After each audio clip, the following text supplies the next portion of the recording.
Hello, my name's Julie Hardman and I'm the Head of Department for Operations, Technology, Events and Hospitality Management here at Manchester Metropolitan University Business School. A subject that actually is quite close to my heart is the gender gap that exists within technology and within technology organisations and careers in technology. And the gender gap I'm talking about is the lack of females. So whilst females make up 50% of the workforce, they actually only make up about 17% of the tech workforce. And of those, they only then make up about 10% of leadership positions within technology. So that can't be right. And this gender imbalance needs to be addressed. Especially when we understand that there's a skills shortage. There's a skills shortage in tech roles. But there aren't actually enough females to go around. So organisations want to employ females. They have females that they shortlist for roles within their organisation. But when they might have 50 people applying for a job, there might only be 1 or 2 females within that application bank. So there's a problem. There's also an issue of unconscious bias. So it's a cultural issue that's existing within the tech organisations. And there's been research to show that when you have a female coder who's gender neutral in open source software coding environments, they actually have their coding accepted more than men will. But the moment that they reveal that they're a female, their acceptance rates reduce. So there's an unconscious bias, maybe it's conscious, let's go with unconscious bias, that exists within the culture of the tech organisations. And one of the big problems, so from my perspective, is this underdeveloped pipeline, the pipeline of people, of young people going into the tech industry. But why does it matter? Well, of course, what we want are opportunities for everybody. We want opportunities for females to be able to go into roles and careers that they see as important for them. We know through research that diverse teams perform better. They come up with innovative solutions that actually meet everybody, a whole range of different people. And I'm not even just talking about female, but also cultural diversity that we would expect within teams. And when females form a part of teams, there's also better communication and better morale among that team. So there's very real business reasons why we would want females to be a part of the tech environment. And of course, what we also understand is the pace of the 4th industrial revolution means that everybody's got to get involved. And as the World Economic Forum said, it's all hands on deck in the 4th industrial revolution. So why is the pipeline not there?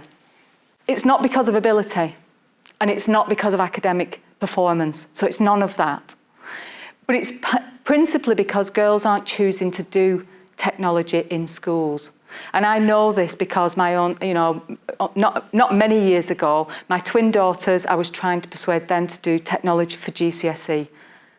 And you're seen as weird. And, it's for geeks, it's for boys, it's not for me, was the message I got back. And that's a real problem. And that's the problem that exists. So the social belongingness is something that our girls are suffering from. They think it's a male thing, it's not for them. There's also the self-efficacy. So they say things like, well, I'm not good at maths, or it's for boys are better at technology than girls, and you can hear the narrative, you know the narrative. And that's part of the problem, that these girls are going with that narrative at a young age. And especially at a time in their lives where they're developing into teenagers, into young women, and they're thinking that a male-orientated environment isn't something that they want to step into. Of course, what we also lack are role models. So let me just ask you, have a little think about who are the role models for you within tech? And you're probably thinking of people like Mark Zuckerberg, Steve Jobs, Bill Gates. How many women are you thinking about? Are you thinking about Sheryl Sandberg, who's the COO of Facebook? Or the lady who's the CEO of YouTube?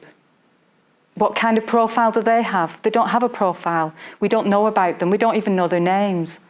So this is a real issue, and then what we're lacking therefore are people who our young girls can aspire to be, strong leaders in technology, who they can look at and think, yeah, I could do that, I could be that, and they're not having that. We're not seeing that coming through.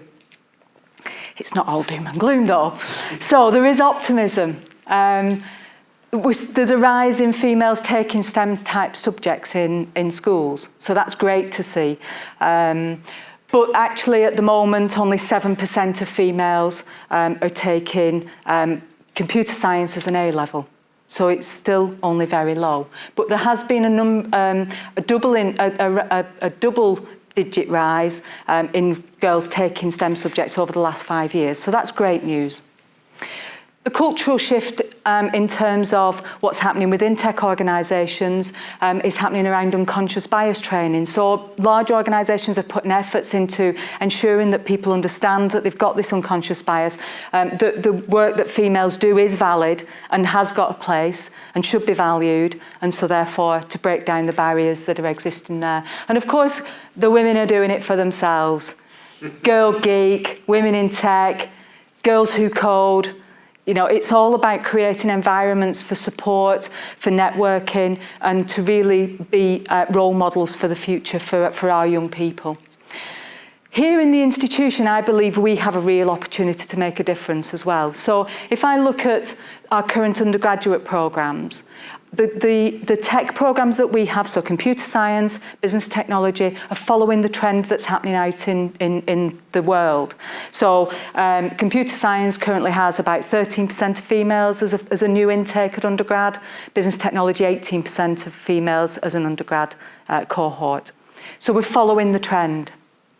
But let me tell you, the DTS apprenticeship, so that's our Digital and Technology Solutions Apprenticeship, of which we are a sector leader in the UK, we've just graduated our first cohort of 63% female.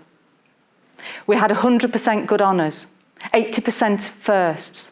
The 4 prizes that we gave to that graduating cohort, 3 were awarded to females, and our top coder was a female. So I think we are showing that we can do something to make a difference. And the following cohorts have got a slightly lower percentage of females, more around 30%, but that's still better than what is happening out in industry. And so I think as a university and as organisations coming together with the university to invest in the apprenticeship is really, I think, a start in order to redress this balance. Thank you very much.